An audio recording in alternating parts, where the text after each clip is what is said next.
Mexico, From the Olmecs to the Aztecs, by Dr. Michael Coe and Rex Koontz. Chapter 10, The Aztecs in 1519. The Island City. Let the soldier Bernal Diaz, who was with Hernan Cortez when the Spaniards first approached the island capital of Tenochtitlan on November 8, 1511, tell us his impressions of his first glimpse of the Aztec citadel. During the morning, we arrived at a broad causeway and continued our march towards Iztapalapa. And when we saw so many cities and villages built in the water and other great towns on dry land, and that straight and level causeway going towards Mexico, we were amazed and said that it was like the enchantments they tell of in the legend of Amadis, on account of the great towers and temples and buildings rising from the water, and all built of masonry. And some of our soldiers asked whether these things that we saw were not a dream. The island was connected to the mainland by three principal causeways, each as broad as a horseman's lance, says Cortez, running north to Tepeyac, west to Tlacopan, and south to Coyoacan.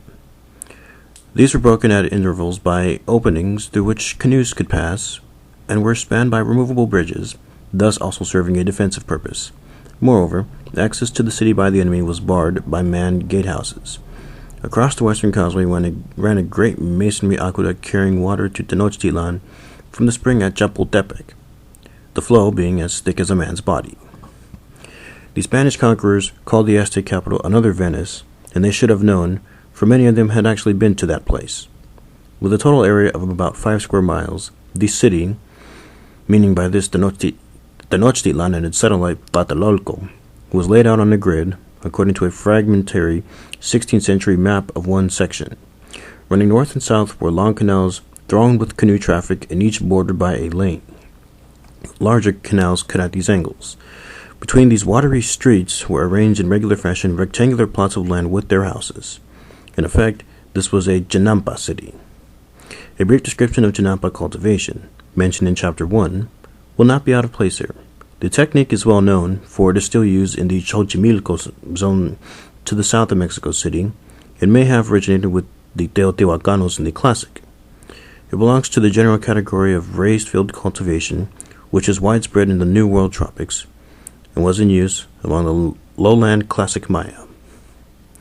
The first Aztec settlers on the island constructed canals in their marshy habitat by cutting layers of thick water vegetation from the surface and piling them up like mats to make their plots. From the bottom of the canals, they spread mud over these green rafts, which were thoroughly anchored by planting willows all around. On this highly fertile plot, all sorts of crops were raised by the most careful and loving hand cultivation. This is why Cortez states that half the houses in the capital weren't built up on the lake, and how swampy islands became united. Those houses on the newly made Chinampas were necessarily of light cane and thatch. On drier parts of the island, more substantial dwellings of stone and mortar were possible, some with 2 stories, with flower-filled inner patios and gardens. Communication across these streets was by planks laid over the canals. The greatest problem faced by the inhabitants of the island was the saltiness of the lake, at least in its eastern part. With no outlet, during floods, these nitrous waters inundated and ruined the Chinampas. To prevent this, the Texcocan port king Nezahualcóyotl bountifully constructed a 10-mile-long dike to seal off a spring-fed freshwater lagoon for Tenochtitlan. With its willows, green gardens, numerous flowers, and canals bustling with canoes, Tenochtitlan must have been of impressive beauty, as the Nahuatl poem suggests. The city is spread out in circles of jade, radiating flashes of light like quetzal plumes. Beside it, the lords are borne in boats. Over them extends a flowery mist. It is extraordinarily difficult to estimate the population of the capital in 1519. Many early sources say that there were about 60,000 houses, but none say how many persons there were. Basing himself on the Aztec tribute lists, Rudolf van Zantsvik estimates that there were enough foodstuffs in the warehouses of Tenochtitlan to support a population of 350,000, even without taking into account the local Genampa production. The data which we have, however flimsy, suggest that Tenochtitlan with Tlatelolco had at least 200,000 to 300,000 inhabitants when Cortez marched in, 5 times the size of the contemporary London of Henry VIII.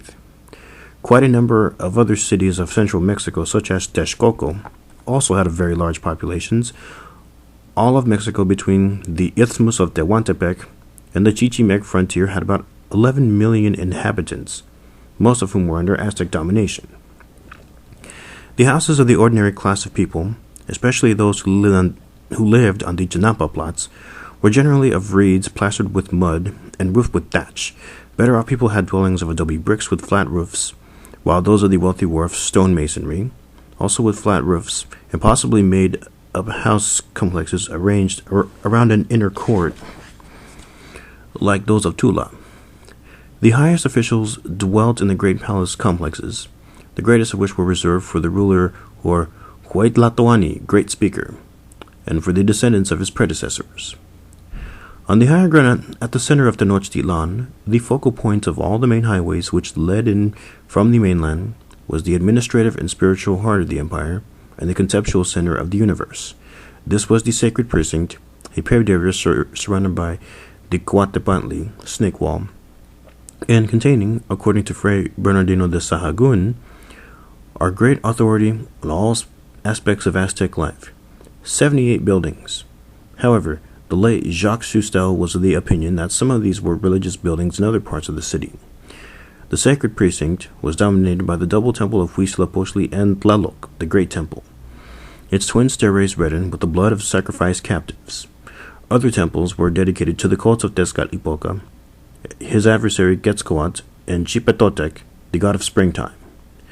A reminder of the purpose of the never-ending flowery war was the Tzompantli, or skull rack, on which were skewered for public exhibition thousands of human heads. Near it was a very large ball court, in which Moctezuma Xocoyotzin was said to have played a game with and lost to the king of Texcoco on the truth of the latter's prediction that the former's kingdom would fall. The magnificent palaces of the Aztec royal line surrounded the sacred precinct. Both in Tenochtitlan and in the Tlatelolco proper were great marketplaces, very close to the main temples. The latter market was described by Bernal Diaz in superlative terms. Cortes says that it was twice as large as the main square of Salamanca in Spain, and some of the soldiers who had been in Rome and Constantinople claimed that it was larger than any there. Every day over 60,000 souls were engaged in buying and selling at the Tlatelolco market, so many that there were market inspectors appointed by the ruler in check of honesty of transactions and to regulate prices. Thieves convicted in the market court were immediately punished by being beaten to death. Aztec law was draconian.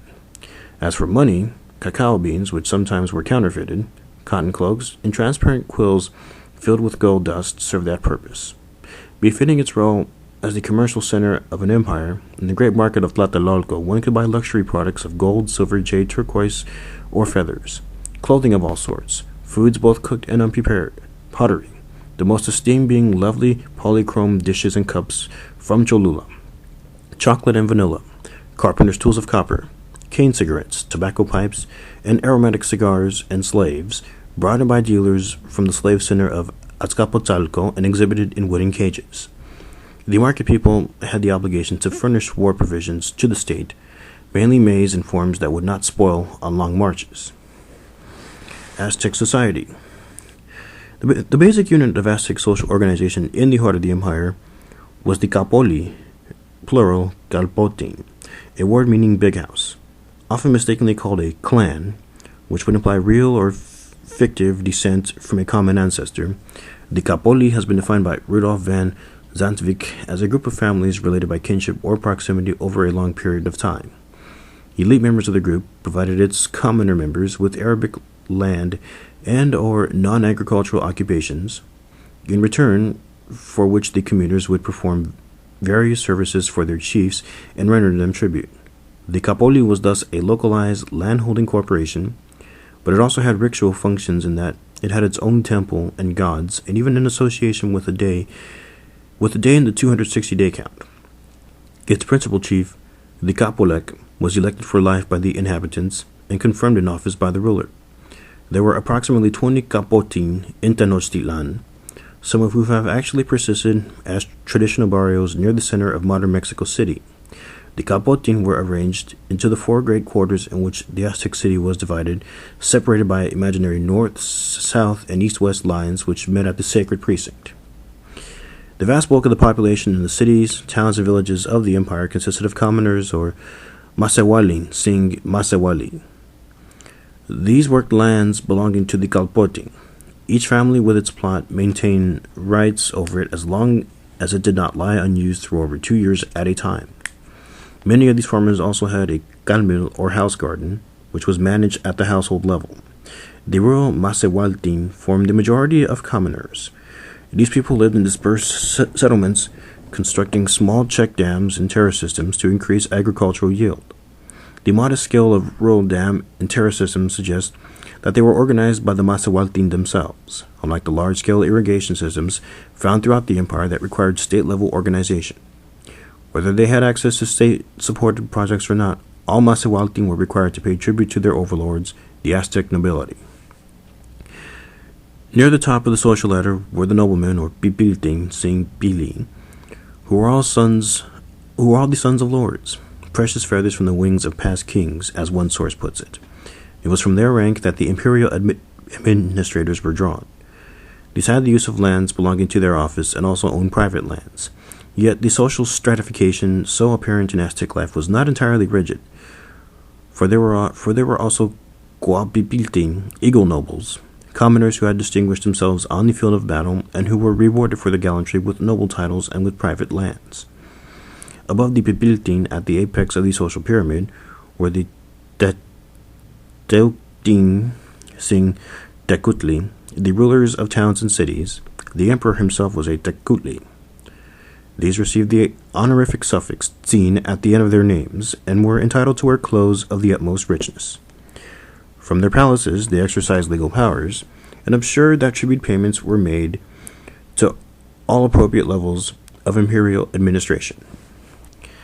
As far as conquered territories were concerned, the Aztecs wisely followed a system of indirect rule by leaving the indigenous Tecutli and nobles in place, but demoting them to the status of middle and lower rank officials. At the bottom of the social scale were the Mayeke, bondsmen or serfs who tilled the estates of the noblemen. These, according to Van Zantwilk, comprised about 30% of the empire's population and were often former Masewaltin who had lost their rights either through conquest or through suppression of rebellion. A study by Edward Hicks shows that the produce from about 1/3 of the land worked by a serf went to his lord, while the rest could be retained by himself and his family, although he was expected to pay tribute from this.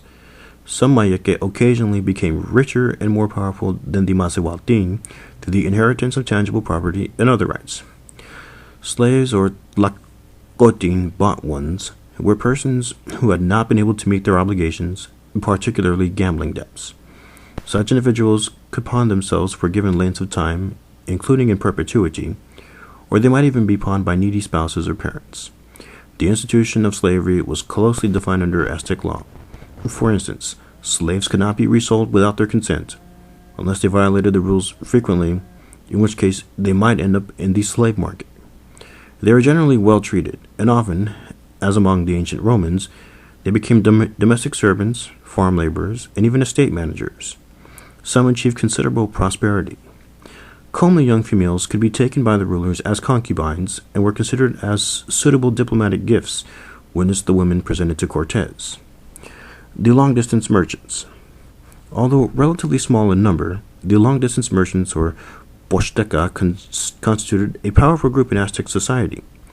These were of far higher status than the ordinary market vendors, for the emperor treated them like nobility, and if one of them died on an expedition, he went to the paradise of the sun god like a fallen warrior.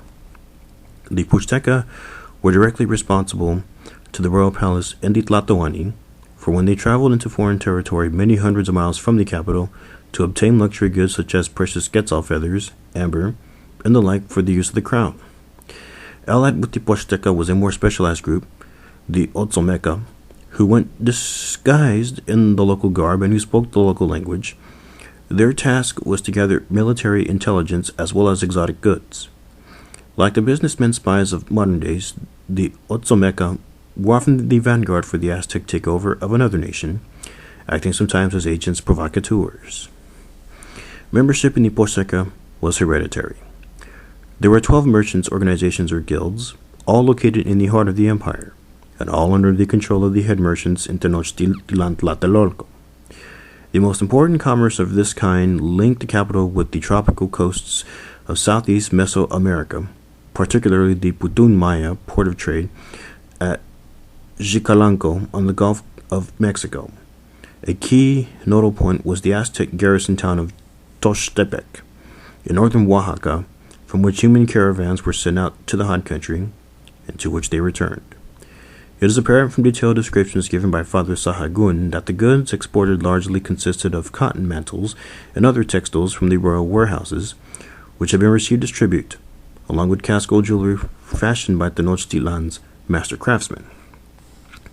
Because the Pozteca could themselves pay taxes to the palace in luxury goods rather than the produce of their lands, and grew rich and powerful as a consequence, some have seen them as an entrepreneurial middle class in formation, but there were powerful sanctions against them flaunting their wealth.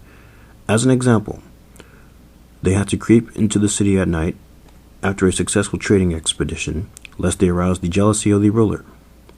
There was an additional leveling mechanism operating here, as Rudolf van Zantwijk has stressed. As a merchant rose up the social ladder of the guild, the special ceremony that he was obligated to give on his return from abroad became more and more costly. One of these was a song feast, a lavish banquet for a large number of guests. As he achieved even higher office within the Pozteca organization, the ritual would include not only another and even more grand banquet at which presents would have to be given out, but the human sacrifice of slaves bought in the market. While this was a highly honorable enterprise, it was also a highly dangerous one, and many died of disease or injury on the road or were slain. Because of this, the activities of the Pozteca were surrounded by ritual dictated by the solar calendar. They even had their own gods, in particular Huitzilopochtli, the fire god, and Yakatecutli, nose lord, a deity with a Pinocchio-like nose, a traveler's staff in one hand, and a woven fan in the other. Becoming an Aztec. The enculturation experience, turning an unformed human being into an Aztec, began at birth. After she had cut the umbilical cord, the midwife recited speeches set to the newborn. To an infant girl she would say, "O my dear child, O my jewel, O my Quetzal feather, you have come to life, you have been born. You have come out upon the earth. Our Lord created you, fashioned you, caused you to be born upon the earth. He by whom all live, God, we have awaited you. We who are your mothers, your fathers, and your aunts, your uncles, your relatives have awaited you. They wept. They were sad before you when you came to life, when you were born upon the earth."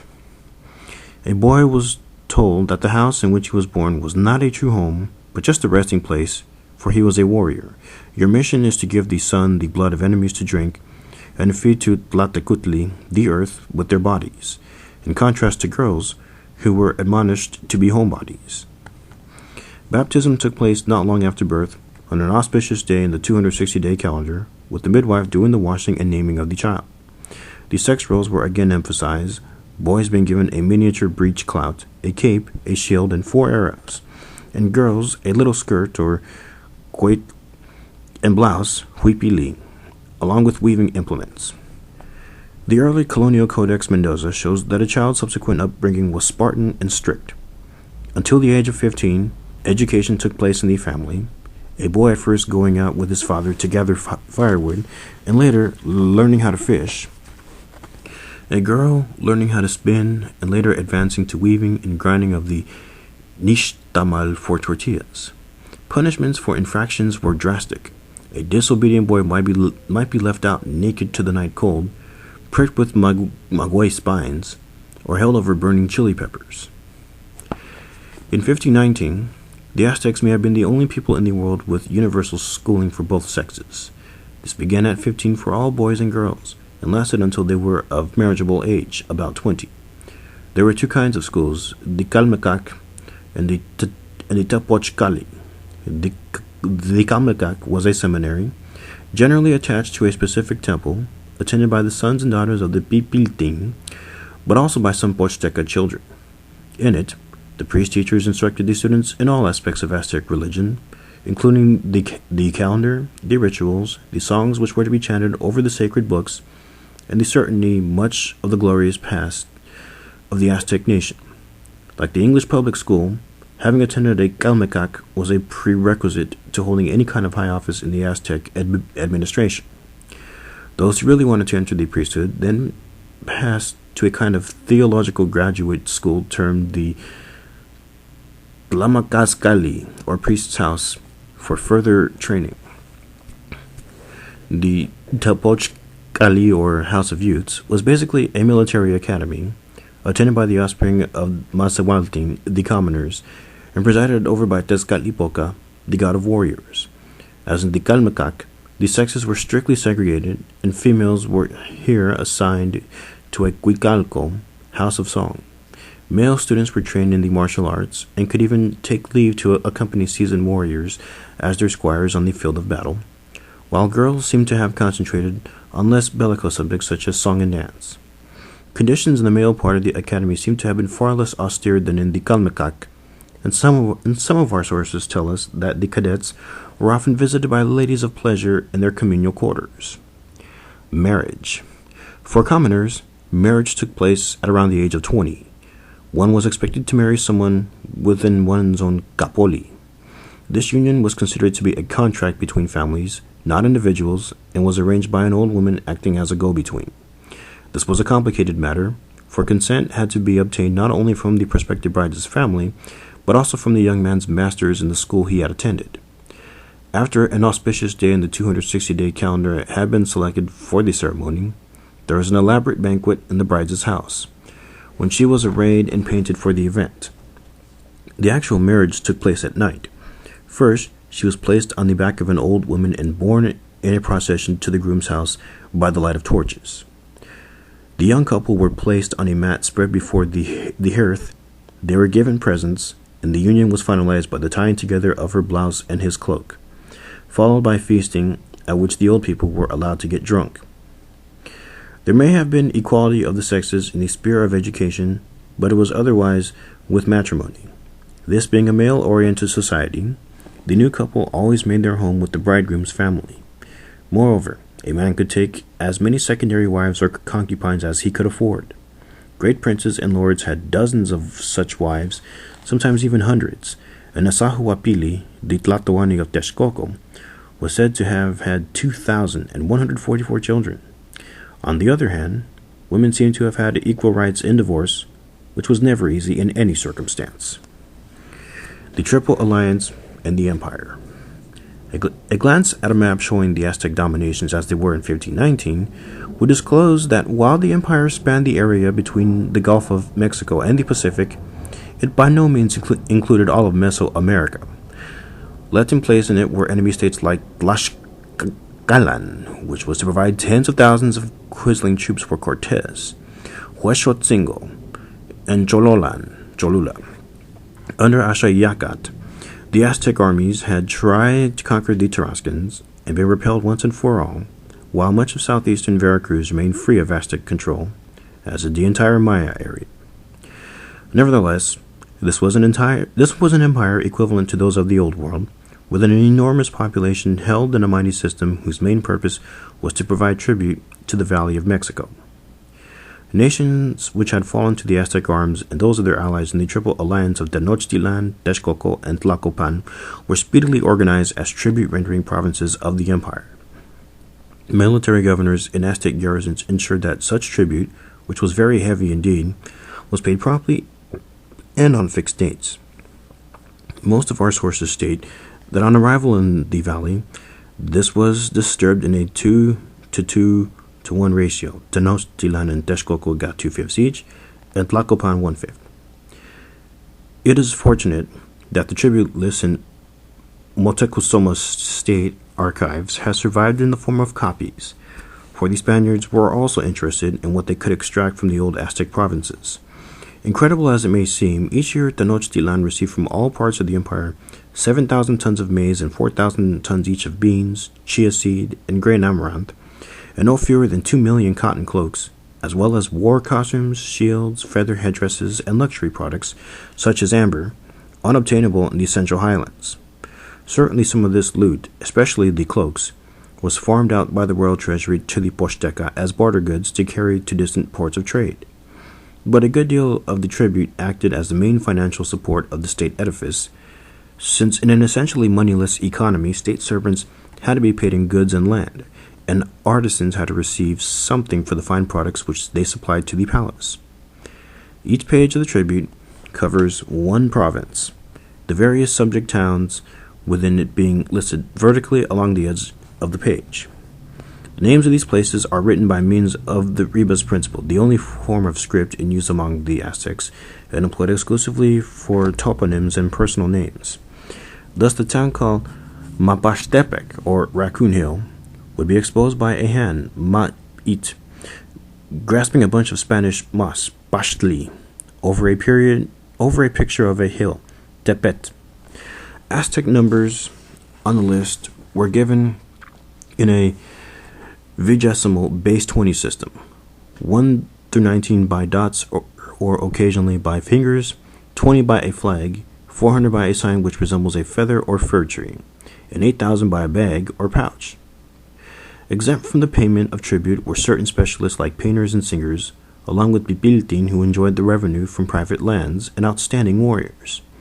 Commoners, no matter where they were, had to pay both with maize ears and with labor, and each was expected to furnish one cotton mantle a year. Merchants and ordinary artisans paid in the goods that they produced or that passed through their lands. As the late scholar Fernando Horcasitas once said, the Aztec Empire was not so much an empire in the Roman or British sense as an economic empire based on the provision of tribute, paid in full and on a regular basis. Obviously, some of the peoples participating under this arrangement were unwilling partners in the system and chafed under the Aztec yoke. There was thus an inherent weakness in the empire that Cortes was quick to perceive and to exploit. The emperor and the palace. The Aztec emperor was in every sense an absolute ruler, although only in certain domains. His Nahuatl title was Huitzilopochtli, or Great Speaker. As the researches of Rudolf van Zantevik had made clear, his function, like that of the talking chiefs among North American tribes, was principally to deal with the external side of the Aztec polity, warfare, tribute, and diplomacy. His counterpart, handling the internal affairs of Mexico Tenochtitlan, was a man who held the office of Cihuacuat, or female snake. Based on an Aztec female deity, the very title celebrates the opposition of male and female principles in the philosophy of dualism so dear to the Aztecs. This man acted as kind of a grand vizier and was always a close relative of the Huitzilopochtli. The most famous Cihuacuat of all was the great Tlacaelo, who transformed the Aztec realm from a kingdom into an empire. The Huitzilopochtli was elected from the royal lineage by a council composed of the nobles, chief priests, and top war officers. At the same time, the four principal lords, who were to act as his executive arm, were also chosen. All sources agree on the openness of the process, but while many names were advanced during the convocation, only one was put forth by the council. The exact rules of the Aztec dynastic succession are still being debated by scholars, but during the last 100 years of the empire, brothers seem to have inherited the office more often than sons. On his installation, the new king was taken by the chief priests to pay homage at the temple of the national god Huitzilopochtli. While he sensed the sacred image, the masses of citizens waited expectantly below in a din caused by the blowing of shell trumpets. 4 days were spent by the king in meditation and fasting in the temple, which included prayers and speeches in honor of Tezcatlipoca, the patron deity of the royal house. Before the image of this all-powerful god, the new king stood naked, emphasizing his utter unworthiness in speeches like this: O Master, O our Lord, O Lord of the near, of the nigh, O night, O wind, poor am I. In what manner shall I act for thy city? In what manner shall I act for the governed, for the vassals, or Masewalti? For I am blind, I am deaf, I am an imbecile, and an excrement. In field hath my lifetime been. Perhaps thou mistakest me for another. Perhaps thou seekest another in my stead, or steed. Then the Huitzilopochtli was escorted to his palace, which stood adjacent to the sacred precinct. To his coronation banquet came even the kings of distant lands, such as the rulers of the Tarascan kingdom, the king of Totonax, a puppet prince, and great personages from as far away as Tehuantepec. The descriptions of the Spaniards made it clear that the Huitzilopochtli was semi-divine. Even great lords who centered into his presence approached in plain garments, heads bowed, without looking on his face. Everywhere he went, he was borne on the shoulders of noblemen in a litter covered with precious feathers. If he walked, nobles swept away and covered the ground with clods so that his feet would not touch the ground. When Moctezuma ate, he was shielded from onlookers by a gilt screen. No fewer than several hundred dishes were offered at each meal for his choosing by his young maidens. During his repast, he was entertained by buffoons, dwarves, jugglers, and tumblers. Moctezuma's gardens and pleasure palaces amazed the Spaniards. The royal aviary had 10 large rooms with pools of salt and fresh water, housing birds of both lake and sea, above which were galleries bordered by hanging gardens for the imperial promenade. Another building was the royal zoo, staffed by trained veterinarians, in which were exhibited cages in animals from all parts of his realm, jaguars from the lowlands, pumas from the mountains, foxes, and so forth, making an unearthly clamor with their roars and howls. Carefully tended by servants, many kinds of deformed persons and monstrosities inhabited his private sideshow, each with his own room. Less frivolous activities of the royal household included separate courts of justice for noblemen and warriors, and for commoners, the overseeing by stewards of the palace storehouse, the maintenance of the state arsenal, officers' quarters, and the military academy, and the management of the empire-wide tribute system, food and agriculture. All these state functions, the Aztec war machine, and the Aztec economy itself, ultimately rested on the agricultural basis of the Mexican peoples. The farming of maize, beans, squash, chili peppers, tomatoes, amaranth, chia, and a host of other cultigens. Thousands of canoes daily crowded the Great Lake, bearing these products to the capital either as a direct tribute or as merchandise to be traded for craft items and other necessities in the marketplaces. A tremendous surplus for the use of the city was extracted from the rich chinampas fringing the shallow lake and from fields nearby, while the other slopes of the surrounding hills were probably largely given over to the cultivation of magui, or mawe, I'm not sure how you pronounce that, the source of the mildly alcoholic beverage so important to Aztec culture.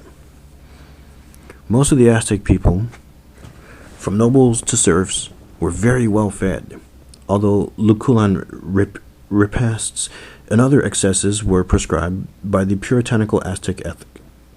Much of the diet of ordinary citizens consisted of tortillas dipped in a mole or sauce made of chiles ground with water. Maize could also be taken in the form of steamed tamales, to which could be added ground or whole beans, but unlike their modern counterparts, these contained no fat or grease. Sahagun's informants gave him a long list of dishes with their ingredients, and these showed that the Aztec cuisine was extremely sophisticated. For example, there were dozens of ways to prepare tamales, not just one. Meat and fish dishes were for the elite, or were reserved for feast days, while poorer people ate large quantities of greens instead.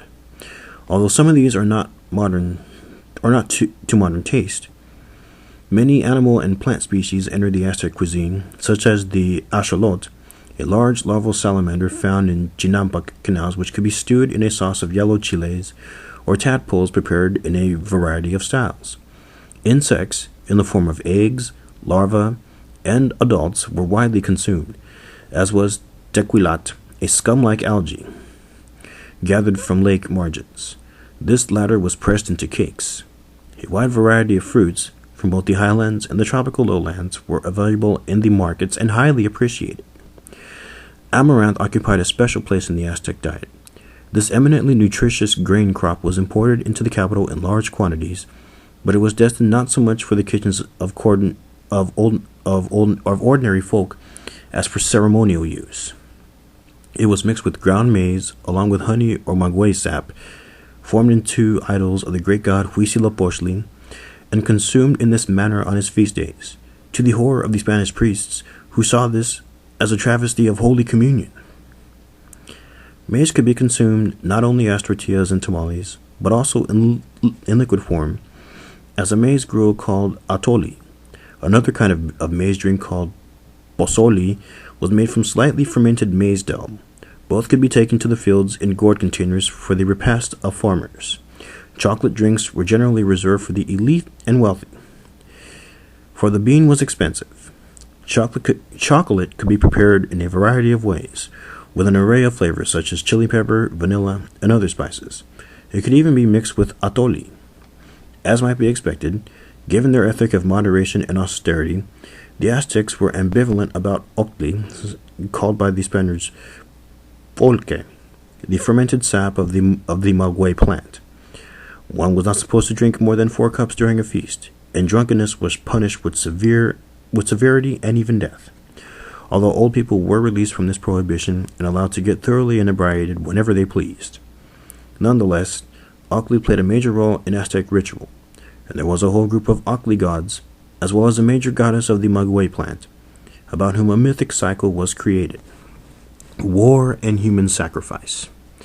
The Aztec army, like armies everywhere, traveled on its stomach, and the Aztec military successes which resulted in their empire were in part the outcome of their ability to supply their forces with food, principally dry tortillas, wherever they went. The main goal of the Aztec state was war. Every able-bodied man was expected to bear arms, even the priests and the long-distance merchants, the latter fighting in their own units while ostensibly on trading expeditions. To the Aztecs, there was no activity more glorious than to furnish captives or to die oneself for Huitzilopochtli.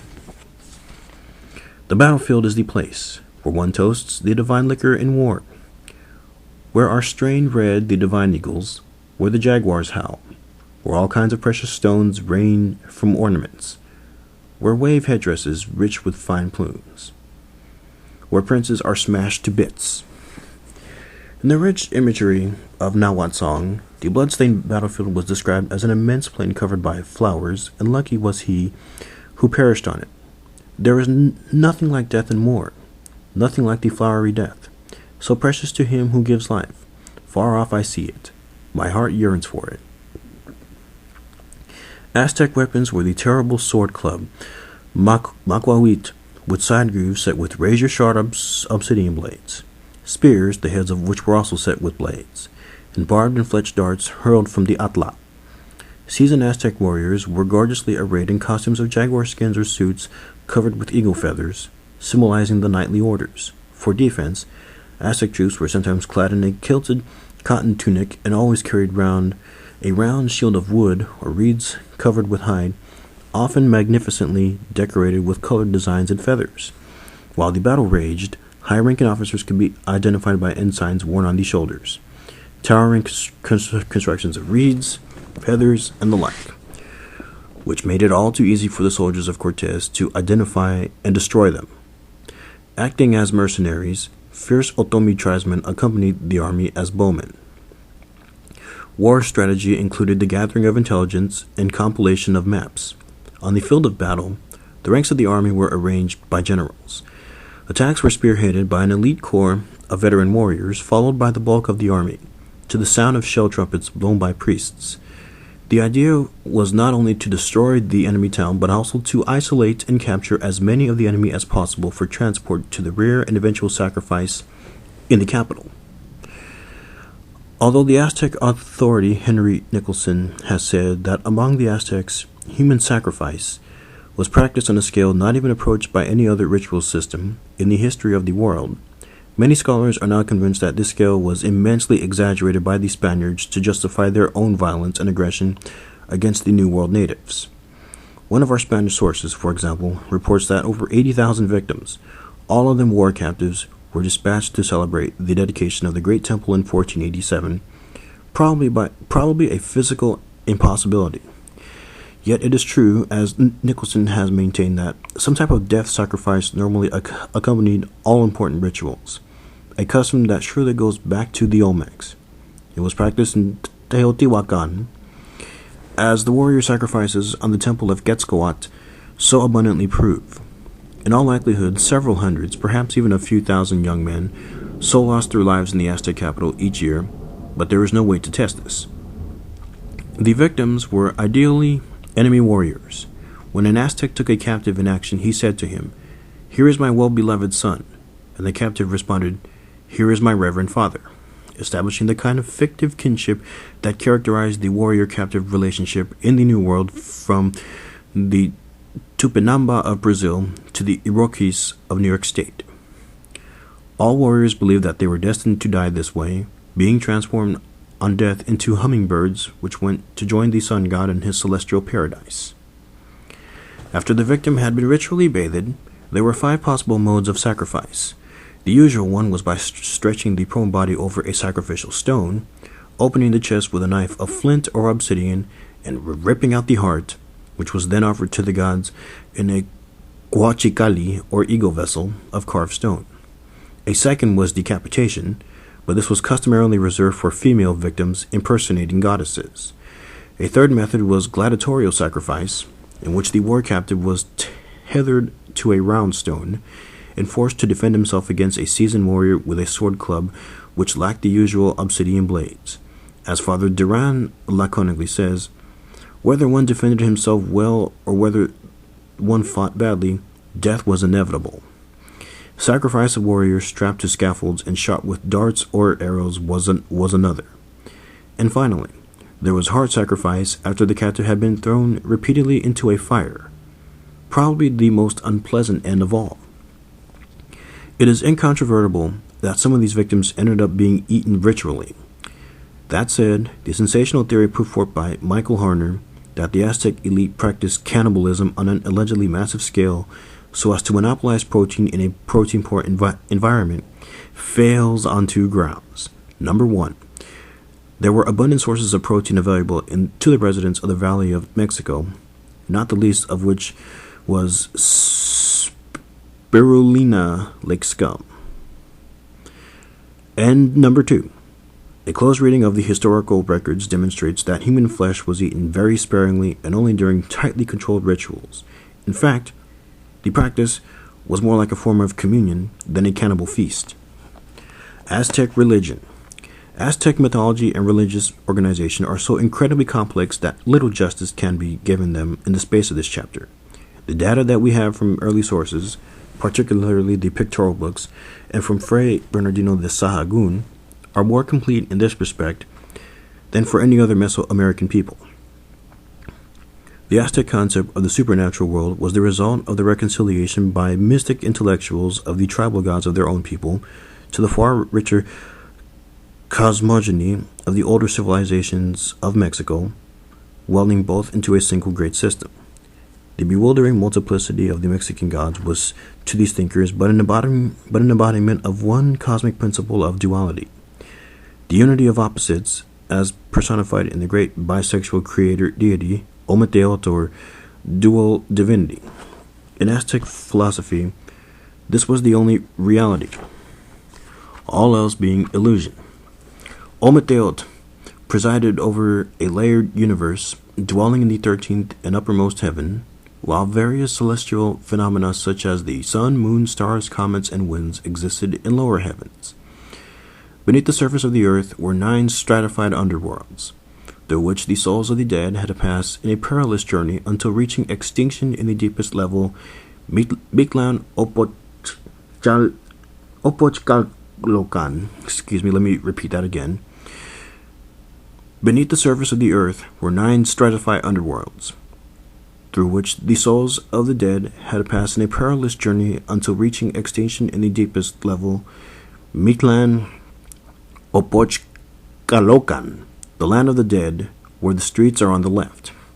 This was presided over by another dual divinity, the dread Lord and Lady of the land of the dead, the infernal counterpart of Ometeotl. Out of the sexual opposition embodied in Ometeotl were born the 4 Tezcatlipocas. Like all the Mesoamericans and many other American Indian groups as well, the Aztecs thought of the surface of our world in terms of the 4 cardinal directions, each of which was assigned a specific color and a specific tree, on the upper branches of which perched a distinctive bird. For the central axis passed through the earth was of the old fire god, as an avatar of Ometeotl, since his epithet was Mother of the Gods, Father of the Gods. Of these four offspring, the greatest was the Black Tezcatlipoca, or Smoking Mirror, of the north, the god of war and sorcery, and the patron deity of the royal house, to whom the new emperor prayed on his succession to office. He was everywhere, in all things, and could see into one's heart by means of his magic mirror. This, the real Tezcatlipoca, was the giver and taker away of life and riches, and was much feared. The white Tezcatlipoca of the west was the familiar Quetzalcoatl, the lord of life and the patron of the priestly order. Visually expressed on the famous calendar stone and other Aztec monuments was the belief that the world had gone through 4 cosmic ages or suns, like the Hindu Kalpas, each destroyed by a cataclysm. This process of repeated creations and destructions was the result of the titanic struggle between the Black Tezcatlipoca and Quetzalcoatl, in each of which one or the other would be triumphant and would dominate the next age. The previous age perished in floods, when the sky fell on the earth and all became dark. We ourselves live in the 5th sun, which was created at Teotihuacan when the gods gathered there to consider what to do. After each had declined in turn the honor of sacrificing himself to begin the world anew, the least and most miserable of them, the Poxy or Purulent one, hurled himself into a great fire and rose up to the sky as the new sun. Another god then repeated this altruistic act, rising as the moon, but this luminary was casting rays as bright as the sun, so to dim it, the gods hurled a rabbit across the moon's face, where it may still be seen. Human beings had existed in the previous world, but they had perished. To recreate them, Quetzalcoatl made a perilous journey into the underworld, stealing their bones from Mictlantecutli, lord of the land of the dead. When he reached the earth's surface, these were ground up in a bowl, and the gods shed blood over them from their perforated members. From this deed, people were born, but they lacked the sustenance that the gods had decreed for them, maize which had been hidden by the gods inside a magic mountain. Here again Quetzalcoatl came to the rescue. By turning himself into an ant, he entered the mountain and stole the grains which were to nurture the Aztec people. Central to the concepts of the Aztec destiny codified by Tlacaelel was the official cult of Huitzilopochtli, the blue Tezcatlipoca of the south. The result of a miraculous birth from Coatlicue, an aspect of the female side of Ometeotl, he was the tutelary divinity of the Aztec people. The terrible warrior god of the sun, he needed the hearts and blood of sacrificed human warriors so that he would rise from the east each morning after a nightly trip through the underworld. On the east was the red Tezcatlipoca, Xipetotec, or Lord of the Flayed One. He was the god of spring and the renewal of the vegetation, impersonated by priests and those doing penance, wearing the skin of a flayed captive. The new skin symbolizing the skin of new vegetation which the earth puts on when the rains come. At the end of 20 days, the god impersonator could take the skin off, but by this time he stank like a dead dog, as one source tells us. Tlaloc was another nature god, the source of rain and lightning, and thus central to Aztec agricultural rites. He could also be quadruple, so that there were black, white, blue, and red Tlalocs, but he was generally depicted as blue-colored, with serpent-like fangs and goggles over the eyes. One of the more horrifying of Aztec practices was the sacrifice of small children on mountaintops to bring rain at the end of the dry season, in propitiation of Tlaloc. It was said that the more they cried, the more the rain god was pleased. His cult yet survives among Central American peasants, although humans have probably not been sacrificed to him since early colonial days. The cults were presided over by a celibate clergy. Every priest had been to a seminary at which he was instructed in the complicated ritual that he was expected to carry out daily. Their long, unkempt hair clotted with blood, their ears and members shredded from self-mutilations, affected with agave thorns and stingray spines, smelling of death and putrefaction. They must have been awesome spokesmen for the Aztec gods. The daily life of all Aztecs was bound up with the ceremonies dictated by the machine-like workings of their calendar. The almanac year of 260 days was the result of the intermeshing of 20 days with the numbers 1 to 13. expressed in their books by dots only. To all individuals, each day in the Tonapoali brought good or evil tidings in accordance with the prognostications of the priests. But the bad effects could be mitigated, so that if a child was born on an unfavorable day, his naming ceremony could be postponed to a better one. For each of the 20 13-day weeks, there were special rites and presiding gods. There were also supernatural birds ruling over each of the 13 days of the week, and a constantly repeating series of 9 gods who reigned during the night. The solar year was made up of 18 named months of 20 days each, with an unlucky and highly dangerous period of 5 extra days before the commencement of the next year. Again, every month had its own special ceremonies in which all the citizens of the capital participated. Given this kind of cycle, it is hardly surprising that the months were closely correlated with the agricultural year, but there must have been a constant slippage in this respect, since neither the Aztecs nor any other Mesoamericans used leap years or any other kind of intercalation to adjust for the fact that the true length of the year is a quarter day longer than 365 days. The solar years were named after one of the 4 possible names of the almanac year that could fall on the last day of the 18th month, along with its accompanying numerical coefficient. Observations of the sun, moon, planets, and stars were carried out by the Aztec priests, and apparently even by the rulers, but they were not so advanced in this respect as the Maya. After the sun, the most important heavenly body to the Aztecs was Venus, particularly in its first appearance, or heliacal rising, as morning star in the east, which they calculated took place every 584 days. While the morning star was thought to be the apotheosis of Tolpitzin-Quetzalcoatl, ruler of Tula, its heliacal rising was viewed as fraught with danger, and they feared its rays at that time. It is a remarkable fact that every 104 solar years, all parts of their calendar coincided. The almanac year of 260 days, the solar year of 365 days, and the 584-day synodic period of Venus. It was impressed on the Aztec mind that the close of every 52-year calendar round was a point at which the 5th sun could be destroyed. On this day, all fires in every temple, palace, and household were extinguished. On the Hill of the Star, just east of Colhuacan in the Valley of Mexico, the fire priests anxiously watched to see if the Pleiades would cross the meridian at midnight on this date. If they did, then the universe would continue. A fire was kindled on fire sticks in the newly opened breast of a captive, and the glowing embers were carried out by runners to every part of the Aztec realm.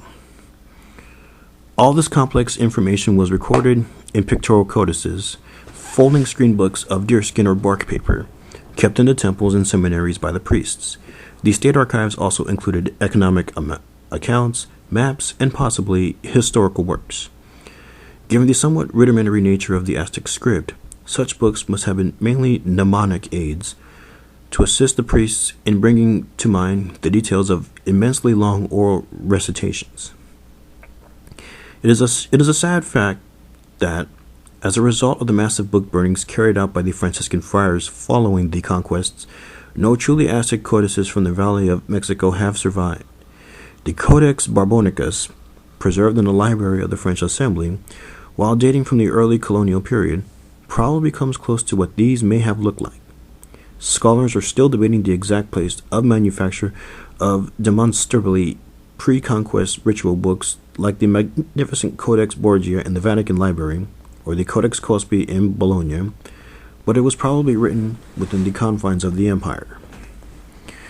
The ritual realm must have provided year-long excitement and meaning to the life of the ordinary citizen of Tenochtitlan, with feasts, decoration of the idols, and dances and songs to the accompaniment of two-tone slit drums, upright drums, conch shell trumpets, rattles, and flutes, homage to the gods prescribed in the individual penances, and burning of blood-spattered paper, burning of perfumed copal incense, and immolation of hundreds or thousands of human captives yearly.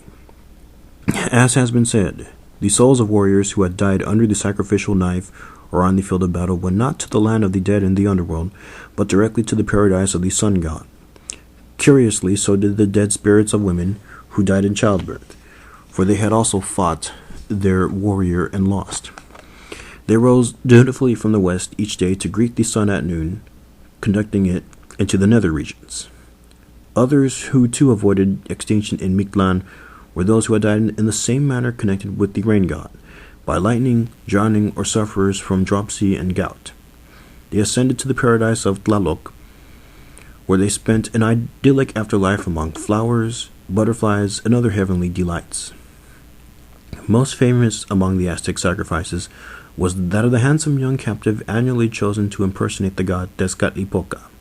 For 1 year he lived a life of honor, worshipped literally as the embodiment of the deity.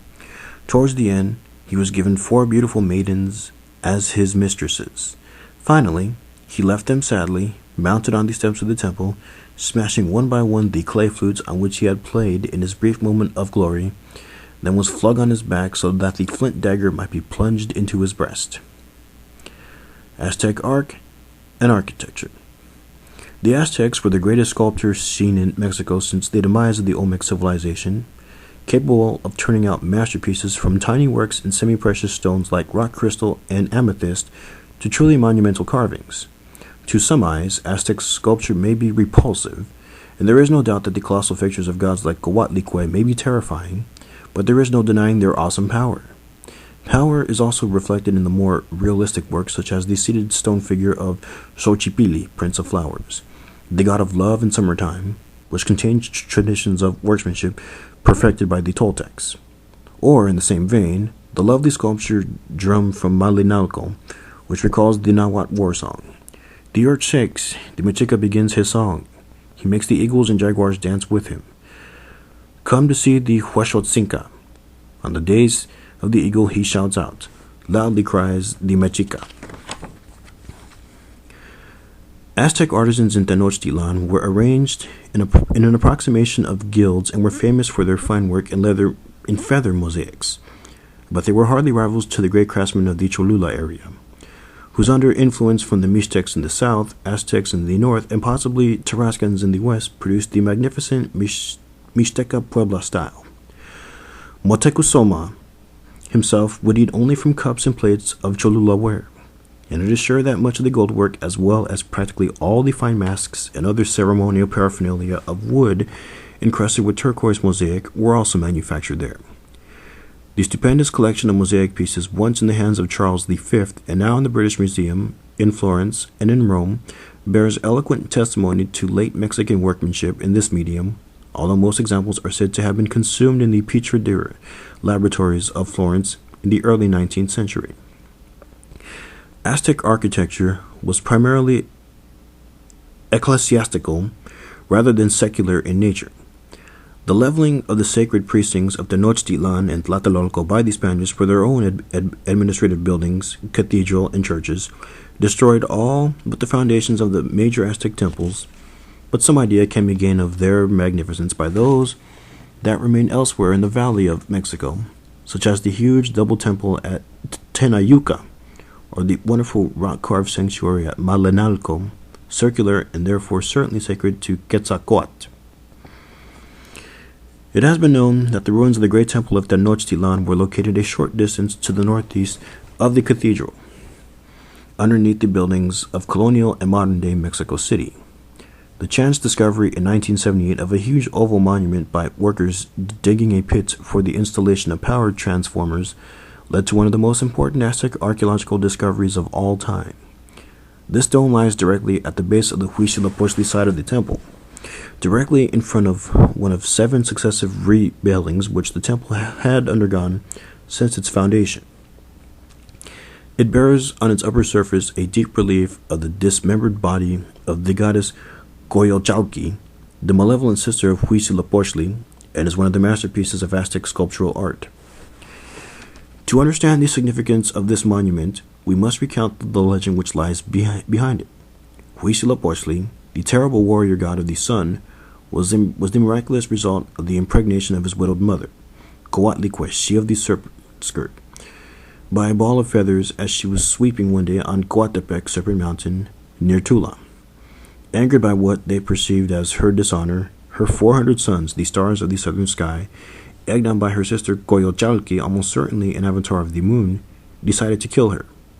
They eventually managed to behead Coatlicue, an event commemorated in a magnificent statue of the goddess, a pair of snakes representing the gushing blood issuing from her severed neck.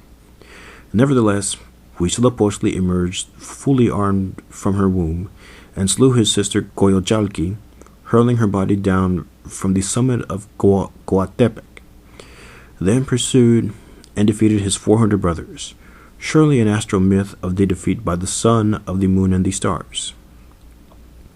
This importance of the legend, and all its confirmation by the find of the oval monument, is that the Huitzilopochtli side of the Great Temple was known to the Aztecs as Coatepec. This would suggest that there was a representation of Huitzilopochtli in front of each successive Huitzilopochtli pyramid, and such seems to have been the case, since two earlier versions of the goddess were found in the right position in older renovations. The spectacular Huitzilopochtli find has led to a massive archaeological project for the Great Temple, with the clearing of the burden of post-conquest structures. The Mexican archaeological term under Eduardo Matos Moctezuma has found that the earliest stages of the Great Temple were remarkably crude, as was the associated statuary, in line with the traditional Aztec notion that their ancestors had truly been barbarians when they settled on their island. For example, murals of the oldest structure were painted not upon plaster, but on mud-daubed walls. All stages of rebuilding were associated with offertory caches, the latter ones often containing great deposits of objects from all over the empire, especially Mezcala figurines, which the Aztecs had clearly looted from late preclassic burials in the newly conquered Guerrero. One remarkably fine Olmec mask even turned up in one offering. From its earliest stages until the latest, the Great Temple was split between a right or south half, dedicated to the sun cult of Huitzilopochtli, and to a left or north half devoted to the worship of the rain god, Tlaloc. In the offering caches in the latter were found marvelous blue-painted Tlaloc vases in both pottery and stone, along with shells, coral, and the like imported from the sea, while a dread sacrificial stone is still in place in the floor of an early stage of the Huitzilopochtli temple. The Great Temple was the conceptual center of the Aztec universe, so it is no surprise that this immense construction expressed the ancient duality implicit in all Aztec life. The contrast between rain and crop fertility on the one hand, and war and the continued survival of the fifth son on the other. The amount of Aztec thought and literature. The amount of surviving literature in the Nahuatl language is truly remarkable. Written down in the letters of the European alphabet after the fall of the Aztec nation, these texts have given us a view into native philosophy that has no parallel elsewhere in the New World. The language used by the Aztec poets and thinkers is richly metaphorical, making abundant use of double epithets, to which paired nouns have a third inner meaning, Tuzli, Nahuatl, At, Tepet. Translation, water, mountain, meaning, city. Huitlapili, Atlapili. Translation, tail, wing, meaning, the commoners. Petlat, Ikpali. Translation, mat, seat, meaning, rulership. Teoat, Tlacinoli.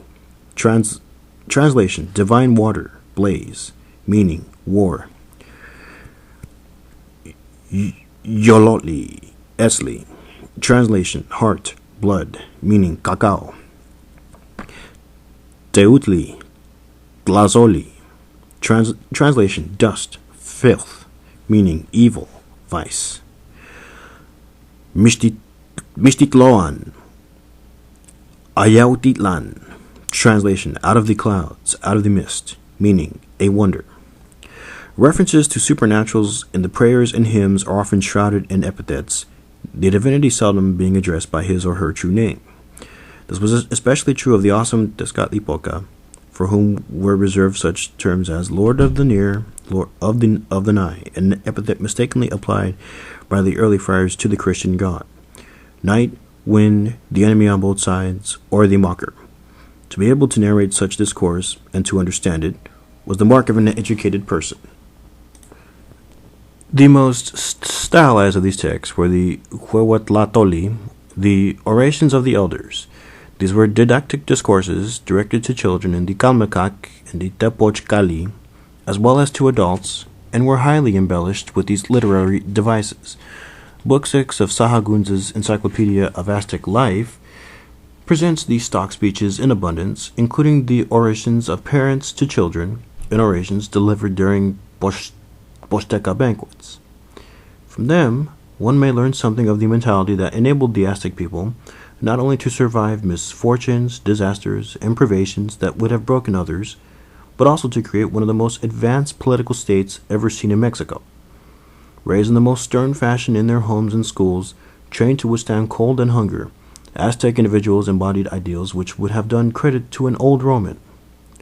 Self-restraint and humility were expected even of those whose fortunes soared, including the emperors themselves. The mature man, a heart as firm as stone, a wise countenance, the owner of a face, a heart, capable of understanding. Not for them the megalomaniac self-esteem and lust for riches exhibited to the Aztec disgust by the Spaniards. The image of the Aztec people as bloodthirsty savages bent only on rapine and murder, an image carefully fostered by the conquistadores, is belied by the great compendium of Nahuatl poetry preserved to us in the Cantares Mexicanos. Poetry was known as in Xochitl, in Quicat, flowers' songs, and was recited in the royal courts to the accompaniment of the teponatzli, a long-slit drum played with rubber-tipped drumsticks. The tones and beats of the drums are given in nonsense syllables for some poems, such as totokoto, tototo, tikititi, titiki, tikito. Although some of the compositions celebrate war and death on the flowery field, the battleground, through many of them there runs a regular streak of melancholy and pessimism, a philosophical theme particularly developed by the closely allied Texcocan royal house, known for its learning and cultivation. The transitoriness of life on this earth and the uncertainty of the hereafter appeared in a song ascribed to the Tlatoani Nezahualcóyotl, the poet king of Texcoco. I, Nezahualcóyotl, ask this: is it true one really lives on the earth? Not forever on earth, only a little while here. Though it be jade, it falls apart. Though it be gold, it wears away. Not forever on earth, only for a little while here. To another poet, Tochihuitzin Coyolchihuiqui, life itself is an illusion. Thus spoke Tochihuitzin, thus spoke Coyolchihui. We only rise from sleep. We only come to dream. It is not true. It is not true that we come on earth to live. As an herb in springtime, so is our nature. Our hearts give birth, make sprout, the flowers of our flesh. Some open their corollas, then they become dry. Thus spoke Tochihuitzin, thus spoke Coyolchihui. Yet finally Nezahualcóyotl came to the realization that flowers' songs never perish, and it is only through them that the truly wise man will approach the ultimate reality, the dual creator divinity in whom all things are contained, the giver of life. As an artist paints a book, so he has painted us with flowers and songs. With flowers you paint, O giver of life. With songs you give color. With songs you shade those who will live on the earth. Later you will destroy eagles and jaguars. We live only in your painting here on earth. With black ink you will blot out all that was friendship, brotherhood, nobility. You give shading to those who will live on earth. We only live in your book of paintings here on earth. This concludes Chapter 10.